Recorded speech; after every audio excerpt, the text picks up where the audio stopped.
That's what I love about stories. Really good stories are like an onion. You peel away at this character, and each Yes. character has their own onion, where they all have the motivations of why they behave the way that they do. Welcome to Story Power, a new bi-monthly podcast where my guests and I geek out about the stories we're passionate about in all different genres, styles, and formats. And we'll give a few recommendations to you, our listeners. Beware of possible spoilers ahead. My name is Lucinda Sage-Midgorden, and I started this podcast during the COVID-19 pandemic. As I watched the reaction of my social media circle, I noticed that many people turned to stories for comfort and help in making sense of the craziness going on around them. And as all good stories do, the world got even crazier. But as Neil Gaiman says, fairy tales are more than true not because they tell us that dragons exist, but because they tell us that dragons can be beaten. Since I believe that stories have the power to show us the way and give us courage to keep going, I wanted to see if that was true for my guests as well. You're listening to episode number 2. My guest today is my sister, Celeste Sage-Tate. This is part 1 of a long conversation I had with my sister, Celeste, about the stories we love. Celeste, welcome to the show. Hello. Hello. I'm so glad you're here. And the reason I wanted to have you be my guest is because we talk 3 or 4, maybe 5 times a week. And almost every time we talk on the phone, we are talking about books, stories, movies, TV shows that we have encountered during the week and what we've learned from them. Since that's the case, I said, oh, well, I have to talk to my sister. So I wanted you to tell me why you love stories so much and when you got hooked on them, because I'm quite a bit older than you are. And I know for me, it was talking to Dad about the movies and TV shows that we watched. When did you get hooked on stories? I think I was actually pretty young. I remember even in grade school, going into my room, I would go to bed early just so I could read. I remember English was always one of my favorite subjects because it gave us a chance to read stories. I think when it really started impacting me the most was when I was actually a freshman in high school. I became more interested in different kind of genres of stories. You know, when you're a kid, you always just kind of read young author stories or young stories for kids. But TV was not as important to me as reading. Mom, even still today, tells the story of how I would go to bed just so I could read before I go to sleep. That's interesting because I didn't really start doing that until I was in high school. So you did that a lot earlier than me. Yeah. Well, in high school, I was very fortunate to have a really good English lit teacher who loved stories, who loved reading, loved literature. And she really introduced me to more than just, it expanded me. It expanded me to more than just some of the stuff that I was reading that I think I was starting to get somewhat bored with, but I didn't know where else to go with it. And maybe if I had had you around, because you are 13 years older than me, so I didn't have you to draw from for some of the other genres. But then when I got into high school and I started taking her class, because I knew right away I wanted to take an English lit class. And that was something that was important to me. And I even remember when I was in high school how other students were like, oh my God, this is the most boring thing. I absolutely hate this. And I was just like, oh my God, I can't wait to read the stuff that she was talking about. Yeah, You know? like what was the first one that hooked you? Well, the first one that hooked me was actually To Kill a Mockingbird. Oh. Obviously, we were raised watching the classic movie, but I always wanted to read the book. And she had a list of books. You know, she was really, the teacher was always trying to capture our interest rather than you must read this or you must read that or whatever. So she gave us choices that were within an area so we could do book reports and talk about it. And you then, were lucky. Oh my gosh. I don't know how I got so lucky. So I read that. And then after that, we read and listened to The Crucible. When I was teaching American Lit, we did that, and the kids were hooked on it because we read it in class out loud. Okay. Well, and I was hooked on everything. Mm-hmm. And most of the students were bored out of their mind listening to it and reading it. And I wanted to talk about everything. Mm-hmm. It mattered to me because I liked how it made me think outside of myself. I liked how the stories can take you living a life that I've never lived in this lifetime. And the different eras of To Kill a Mockingbird and The Crucible. And in some ways, how some of the thinking of men and women never really changed, even between those eras, and the judgment of people.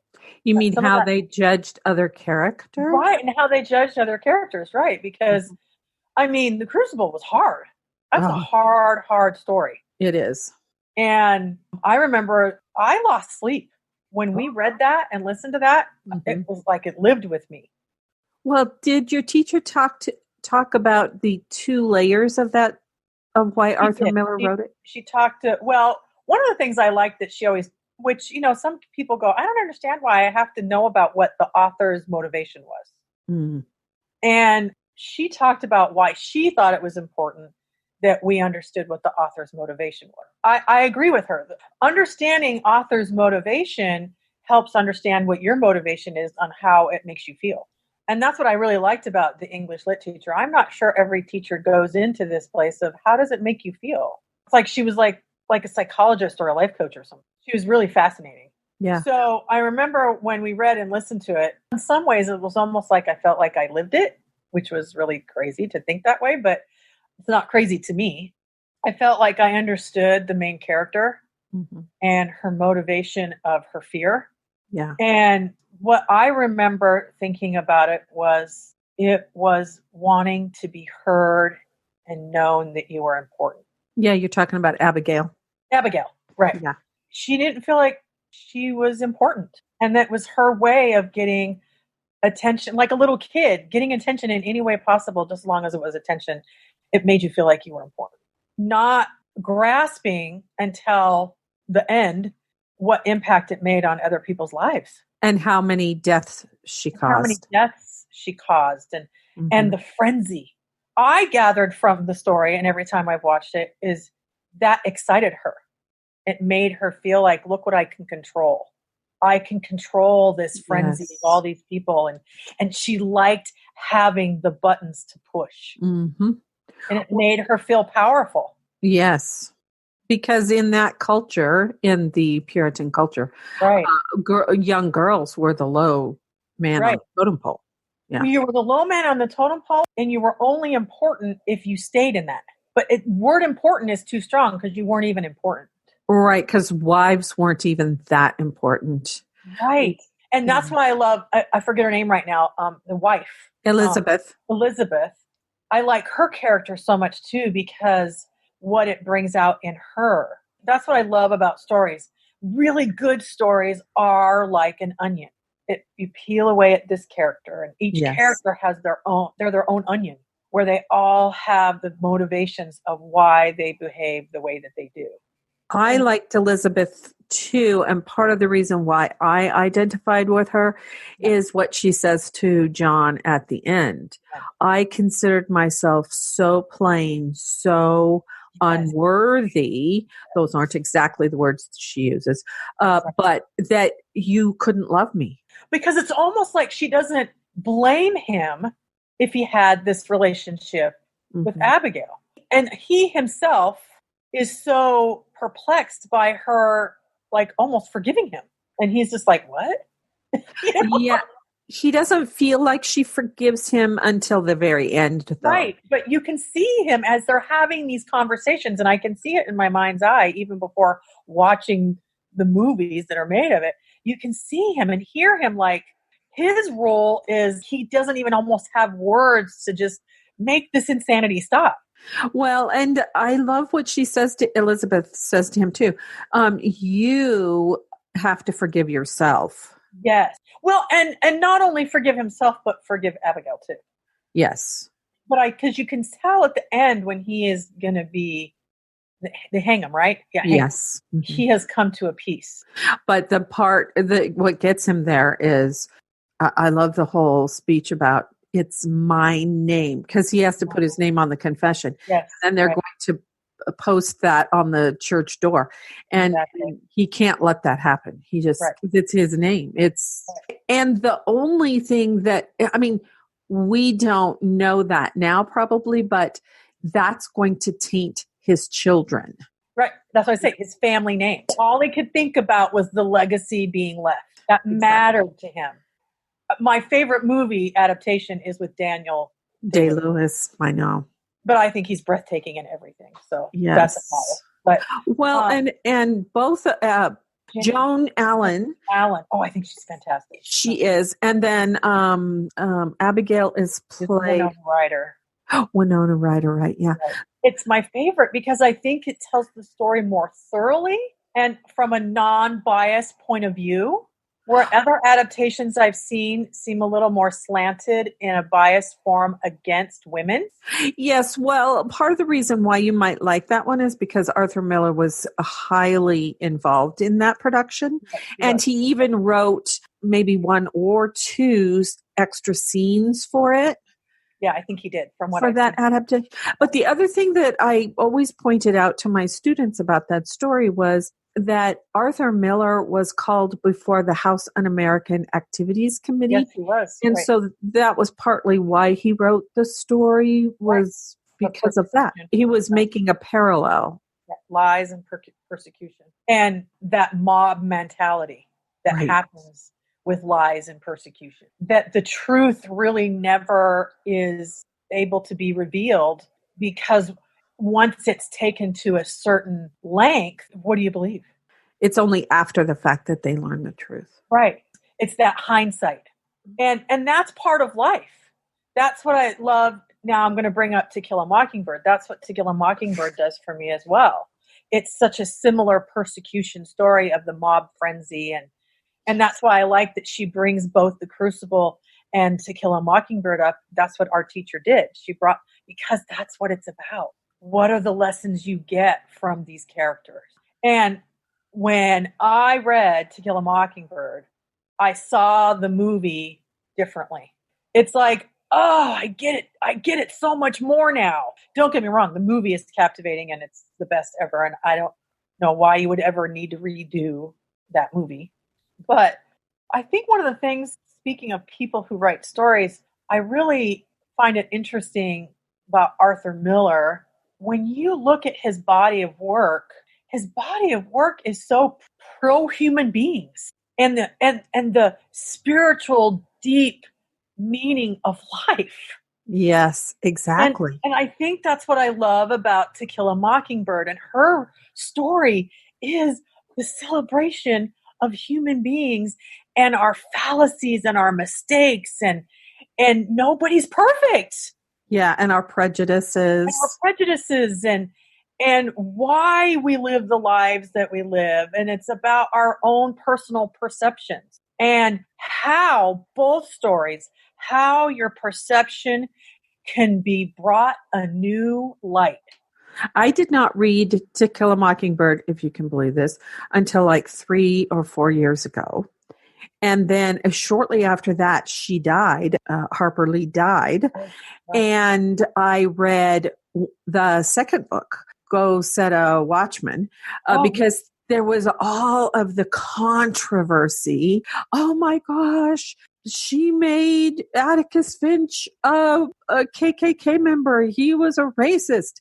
And I said, what? I can't believe that from the first book. And so I went and read the second book.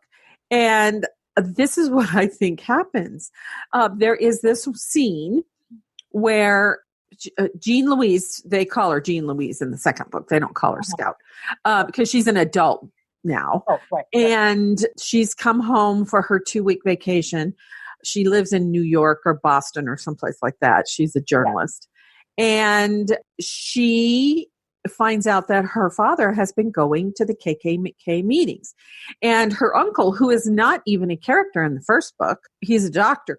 And she is going ballistic because her father is attending KKK meetings and he has to actually slap her to get her to calm down and listen to him. And he says, Jean Louise, don't you know that your father cannot stand any kind of deception? He goes to those meetings because he wants to see the faces behind the mask.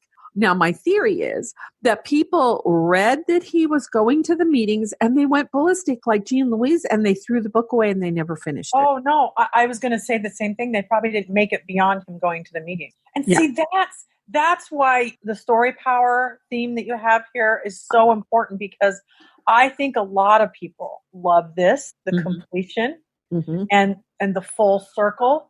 But then there are some people who can't handle the sad, the worry, all those emotions that go into finishing a story. And that I can't help but bring up what people probably don't finish it. And I've been, I belong to this, you and I both belong to this period drama appreciation society. And there have been people I see that will read something or start to watch it. I can't finish it. It's just, it's not this, it's not that. And they don't finish it. And I think, well, look what you're missing out on. You're missing on the character development, the individual character development. You're missing out on their development with each one of their relationships with people that can be so enriching to your life. And that's why I like story power, because story power adds to my life. It helps me learn about myself. There are books that I have read or movies that I've watched that I have not finished. And mostly it's because the characters are going on a downward spiral and it never gets any better and they never learn anything. But there are books that I have read recently that are very difficult. I mean, they're so dark. They're so kind of depressing. One of them is by Octavia Butler. It's called The Parable of the Sower. And it's a sci-fi dystopian book. Oh, yeah. And I got into the middle of it and it was like, oh my gosh, is this ever going to get better? And, but I decided I was going to finish it. And it actually did end up a little more hopeful. And it's the beginning of a series of books that I assume, though, it gets more and more hopeful as the books go along. Yeah. Another one was by J.K. Rowling, and it's... is it The Casual Vacancy? Yes, The Casual Vacancy. Yes. And I almost stopped reading that one as well. And then when I finished it, it was like, this is a very important book. This story needed to be told. Yeah. Because it was about, even though it takes place in England, it could have taken place anywhere. Right. The middle class people think they're all that, and they are better than the poor people who live over in this other section of town. Yes. And I was like, I'm so glad I read that. I think that's why I love some of these classic stories, because it still parallels some of our lives that are going on right now. Yes. A lot has not changed. Yeah, really. That's true. I mean, my daughter and I, Ariel, your niece, we watch stuff and we'll go, well, that hasn't changed much. Yeah. We're still living some of that stuff. And that's what the stories I like. I like the stories where, okay, yeah, there's death in The Crucible. There's death in To Kill a Mockingbird. But there's a lesson in that. And I also think it's important on how we view death. Yes. Do you view death as this horrible, tragic thing, or do you view death as a release and this is the end of this lifetime story and you're moving on to another story? Yeah. There are other stories, like I'm going to go to the movie Gladiator. I was just thinking the same one. He dies, yes, right. At the end. Well, and Braveheart is the same way. Right. He dies, but people take up his banner or their banners and go forward creating the dream that he had or they had. Right. Yes. Well, and isn't that what it's all about? Each story that means something to us is planting seeds of growth, seeds of awareness, seeds of self-exploration, which is our ultimate, that's what we're here for.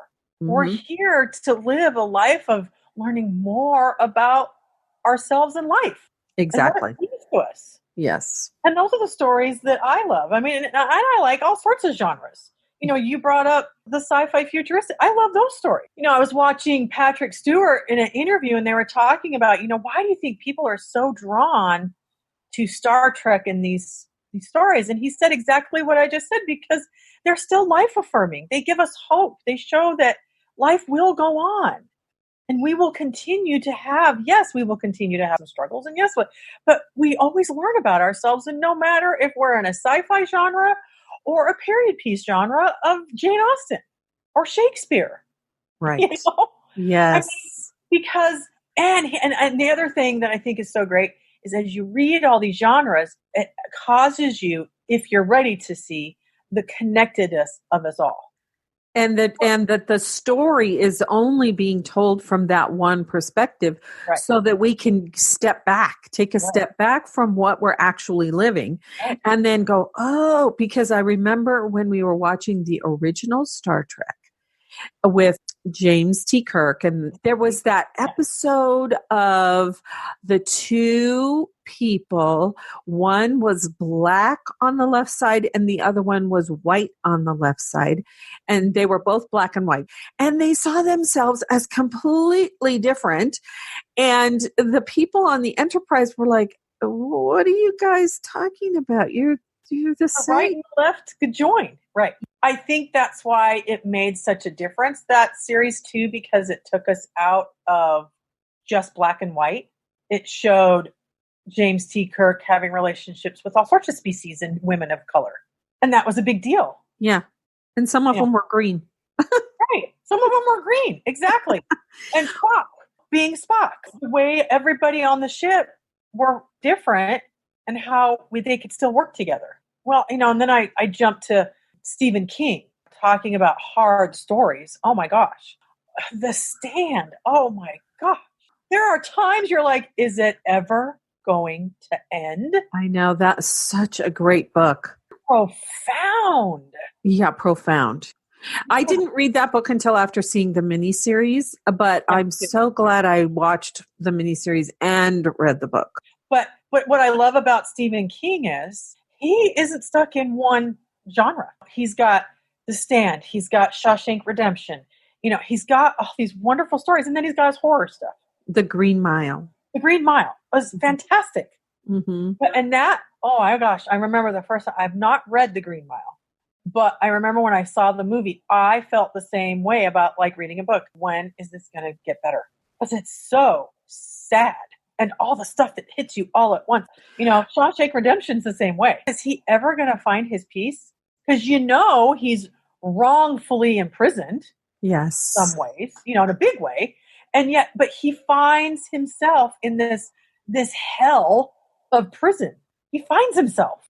And he figures out what he wants his life to really look like. And he can grow from that and choose to move on from it. Okay, I just brought the word choice. That's it. Life is choices. And I think there are a certain portion of people out there that don't realize they have choices. Yeah, they think that they're stuck. Right. They're stuck, yeah. I'm just so sad. Well, you don't have to, you choosing to be sad. You can choose to do something else. Exactly. And that's what these stories, that's why you have to read them to the end, because that's what it's all about, is that self-actualization of I have a choice. Well, and then I'm going to go back to John Coffey's character in The Green Mile. He affects every single guy that's on The Green Mile, and the guy, the man who psychopath. And the warden. Yes. He affects them all in such a great way. Oh, yes. And I love what he says. The guards who learn to love him, especially Tom Hanks' character, which I can't think of his name right now, they are so sad when they have to execute him. But he says, no, I'm ready.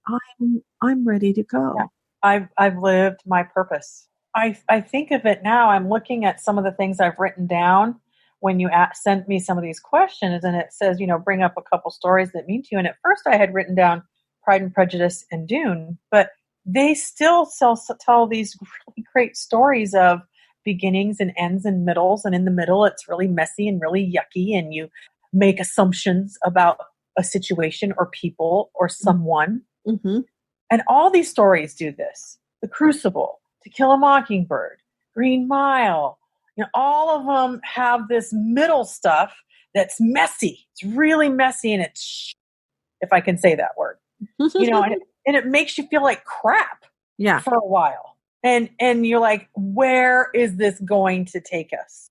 And that's life.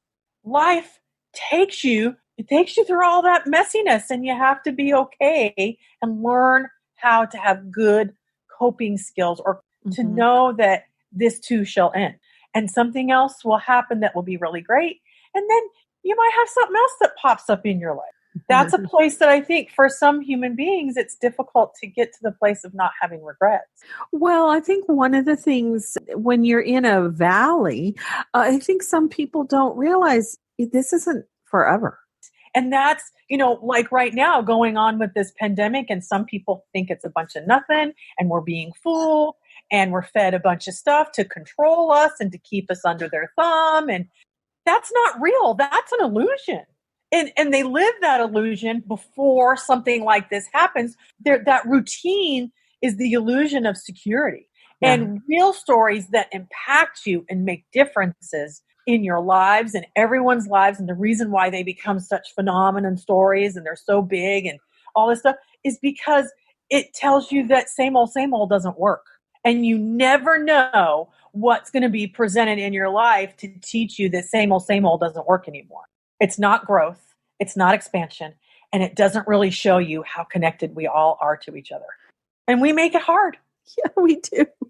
We really do. We make it hard on ourselves. We make it hard on ourselves. We think it has to be all this rigmarole. And when if you just sit back and you breathe and you're connected to the universe, and you're connected to the person that's even in another country, and that we're all in this together, and that when we just take a breath, which I believe right now the universe is saying it is time to regain your focus here. What is the most important? And take a breath. Well, and that's one of the things I think that stories are. It's showing us you can't just, have a peaceful life your whole entire time. How boring would that be? Somebody even says that in a movie or a story or something. Right. Finding Nemo. Dory says it. Oh, yeah. He says to her, I can't have him, I can't have Nemo do this, and I don't want him. I got to protect him. And she goes, well, if all you do is do the same thing every day and protect him, then what kind of life is he going to have? Yeah, right. You're not going to have very much of a life.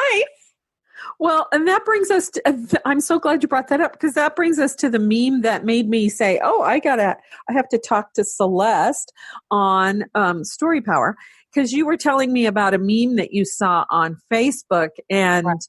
I'm going to read it. Don't love too deeply until you're sure that the other person loves you with the same depth. Because the depth of your love today is the depth of your wound tomorrow. And I remember you said, that's BS. Right. And I can say that because I lived it. I thought my first marriage, I thought I had entered this blissful, because I had just gone through a bunch of crap in my life. And I was looking for peace, and I was looking for my rescuer, and I was looking for this deep love and yada, yada, yada, the illusion. And I gave my power to that. And so now that I say I gave my power to that meme, that thing you just read, what it really should say is be careful who you give your power to, and be careful what you give your power to. Because when you give your power away and what you give your power to, that is your pain, not the love. Well, you have to be in charge of your own life. And a lot of people don't know how to do that. Yes, I think you're right. Yeah. I was listening to Bruce Lipton speak about, the first 7 years of your life it's being imprinted on you on observation. That's what you're doing as a kid, as a baby, as a child. You're observing people around you, how they're living their lives, and that's somewhat imprinted on you. After that age, what you learn is really, and he says, I know it sounds young, but really it's your responsibility what you take with and do with that information. And we're not taught that you take the information and you grow from it and you choose what to do with that information. Because I see adults still looking for someone else to give them the answers. People that are my age, 53 years old, looking for someone else to give them the answer of how to move forward in life. Well, and I think that's why you and I like movies and television shows and books that challenge us, because then we get a chance to go, oh, characters that make choices for their lives. That's what we love, I think, Right. is And we don't mind flawed characters. If you want to call it that. People that aren't perfect, that make yes. mistakes and learn from them and take them to another level of self-awareness, self-actualization. Yeah, instead of blaming other people. Right. Blame, blame, blame. Blame, there's no growth in that. And that's, I think, the stories that frustrate you and I is when it looks like it's just turning into this blame story rather than growth story. The stories where they're Right. blaming, I can't finish reading those. Oh, me either. It hurts me. Well, and this is the thing that's so powerful about the Hunger Games series Oh, yes. is there were young people who were dying supposedly to save the society. But in the end, the very end, Peeta and Katniss learned to live with their PTSD. They learned to live with what happened to them. Yeah. They do come out the other side. And maybe come out with great love.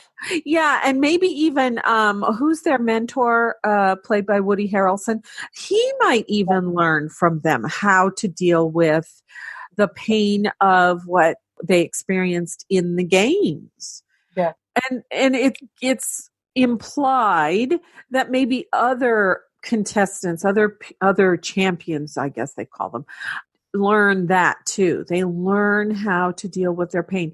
And you have mentioned this, you and I have talked about this a lot, that Marianne Williamson talks about that. She talks about, we need to learn to live with our pain. We need to deal with it. We need to face it. We need, instead of medicating it, or I think a lot of people, like recently I was just reading in this, a rereading Return to Love. She talks about that path. The people think they're taking these choices, these paths of least resistance, when really it's the path that gives you the most resistance in some cases. And maybe that path of people thinking, if I just could hang on to what's familiar to me, and this is why they're so scared right now, because none of this is familiar to people, especially of my generation.